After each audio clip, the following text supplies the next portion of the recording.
should be held responsible. And that's why I side with my brother when he said the president was very irresponsible in his commentary. And you see, sometimes it looks like he likes to take people out of context. Even the Sam George issue, and I want to read for you on the media from City FM. And this is on the 26th of February 2019. This is what Sam George said. And the lies that you guys are always on and on and on. He asked the question, will you kill a man in his own house? This was what Sam George said. Sam George never said somebody was killed in his room or somebody died in his room. He said, will you kill a man in his own house? Oh, come on. You can even look for it and print it. But you have internet before you. Please go ahead. So please, this business about lying and trying to create stories and all that is neither here nor there. The MPP is not committed to the peace of this country. You want to win election at all costs. And we are telling you this time round that, look, peace pact or no peace pact, you will not be allowed to do what you did in a year or so. You will not be allowed to do what you did in Techiman. You will not be allowed to do it in any other place. So this business about getting ruffled by what you are saying, you will get more ruffled. Because this time round, it won't be. Number two, you have a president or a vice president who is now their running mate, who sits at council in the police service or as council chair of the police service. And you have all these infractions and you don't want us to blame him. You mean he's their presidential candidate, not the running mate? Sorry. Okay. Presidential candidate. Who sits in council where? Who sits in council as a police council head? And we see all these things, and then he turns around. When you were talking, what you are doing, he's used to that. I only gave him 3 minutes. Please. And you have a man of that caliber involved in these elections, in these same elections, and you see these things with the police, and you don't want to comment. There is no commitment from the MPP to the peace and progress of this nation. They have shown it in all other aspects of their life, including even the Ayawaso West Ogun. One of the cardinal things that we would have seen, which would have given confidence to people, was the prosecution of people who were involved in Ayawaso West Ogun. Was the prosecution you think I would have given enough confidence? Of course. To your supporters as well. Of course, to everybody, to all Ghanaians who have seen it. We saw it on video. We saw it on our phones. We saw it everywhere. We read it in the news. People have witnessed it. We have families who were injured in the process and all that. And what do we see? What has been the commitment of the president, including their candidates right now, in respect of this matter? Have you ever heard Baumia, the vice president, ever speak on these issues? Has he ever? What about the families that were maimed? What about people whose livelihoods were lost? What about people who have become, amputated and all that? And we sit on radio and TV and you tell me that you are committed and you beat people and all that. Listen, we tell you before God and man, you don't owe this country more than anybody does. We all as Ghanaians have equal rights in the adjudication of peace in this country. And that we will not compromise. And I let you know from today that the NDC is committed to the peace of this country as we have done in the past. We have never run in any election in this country that lives were lost to this extent. And that won't happen this time around. And for us, if you want peace, better play by the rules. But if you try anything funny, you won't have it. Lawyer Apia Dankwa, 3 minutes for you. Just gathering from around here our views and then the questions we're asking, and then also what Ken Ofessor Sabuaji says. The actions of the key stakeholders out there, those elected into public office, etc., the president, vice president, and all those. Are you worried that we seem to be just talking and not walking the talk? In fact, you've asked an excellent question. I'm surprised that my brothers have dilly-dallied with the question. And I also don't understand why my big brother will go after the Colonel. Because what the Colonel, when the Colonel spoke, he said something very profound. He said the president as a statesman. But you see, we shouldn't lose fact of the fact that you are a politician, you may be contesting, you may belong to a political party.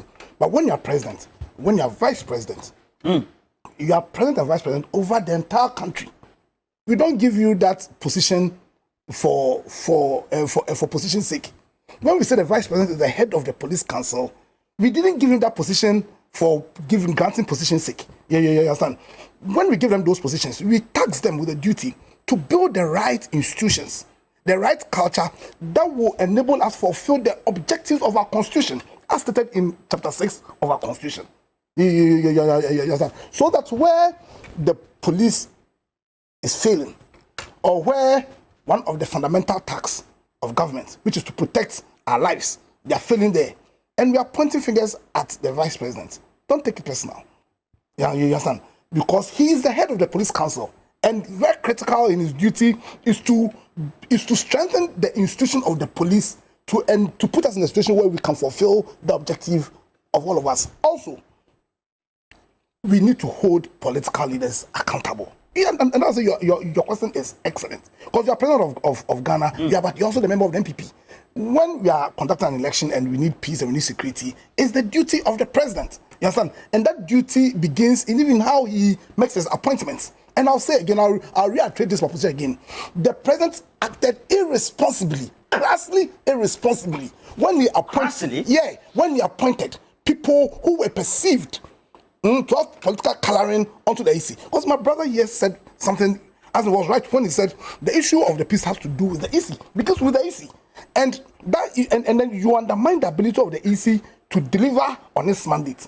That's undermining our ability to have a peaceful election if you identify people, if you appoint people onto the EC who are perceived to be biased or who will not trust that they can conduct that election without being biased. And so I agree with you. It is time we hold people, we grant our powers to. On Monday, I interviewed the deputy chairman in charge of corporate services, Dr. Bosman Asari, just here. And I asked him about the appointment. He says the constitution normal. Listen, Aristotle said that law is reason free from passion. You understand? So that when you are, and also in Tofai Attorney General, when they tell how you interpret the constitution, you interpret the constitution also having regard to the spirit, the purpose, our collective values and principles. Now, yes, we understand that you, the president, we've granted you the power to appoint the EC. Now, you must, in how you interpret that authority, have regard to our values, have regard to the purpose of the EC, have regard to our collective agenda of creating this democracy and sustaining same. You understand? So where immediately you say that, I have the power to appoint, so I can appoint anybody at all, without having regard to whether or not they can fulfill the mandate. And I'm saying the mandate of the EC is not just to deliver elections, which I even fair. Do you think that is abuse? Let me land on this point. The duty of the EC is to deliver elections which are perceived to be free and fair. So if you, the president, you have regard to that, appoint people who are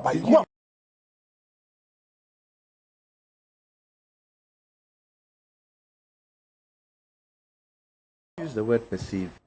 I said they should be free and fair. No, listen to what I'm saying critically. I said the burden of them is not just to deliver elections which are free and fair. That's an easy one. But I'm taking a step further. Their duty should be to deliver elections which are also perceived to be free and fair. Because they could deliver elections which are free and fair. And then they lose the war of the perception. Then what have they done? Mainly, in spite of the fact that they've delivered free and fair elections, people perceive that the elections were not conducted free and fair. Then what have they done? And so the president, when he's making appointment, should have regard to that burden.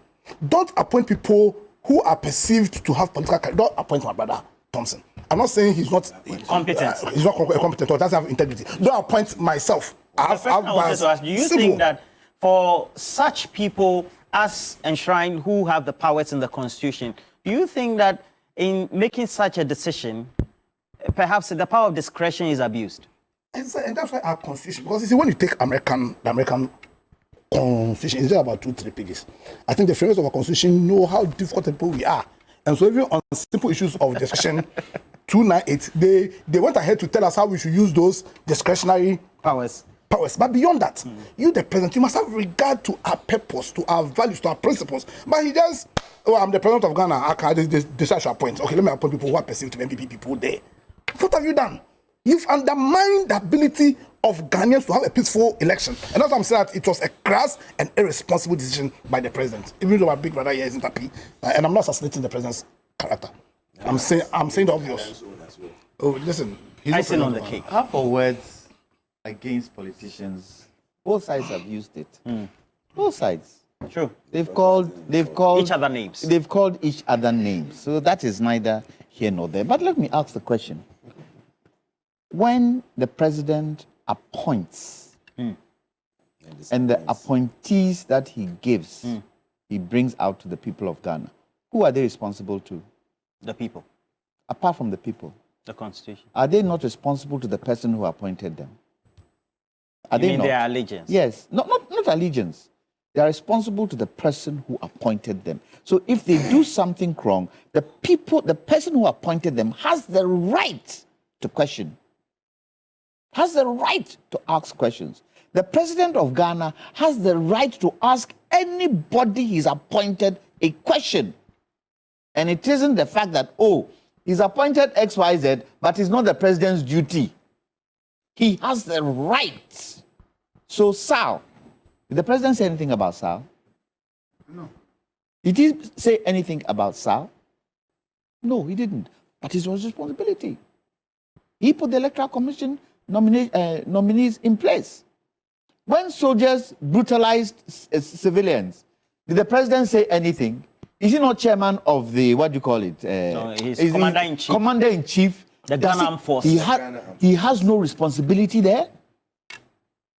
Likewise, Vice President Baumia is chairman of the Council of Police. Are you trying to tell me that the IGP will not take advice? The president appoints the IGP. I said, are you trying to tell me that the IGP will not take advice from Vice President Baumia as chairman of the Police Council? He does. So doesn't it mean that Vice President Baumia has responsibility?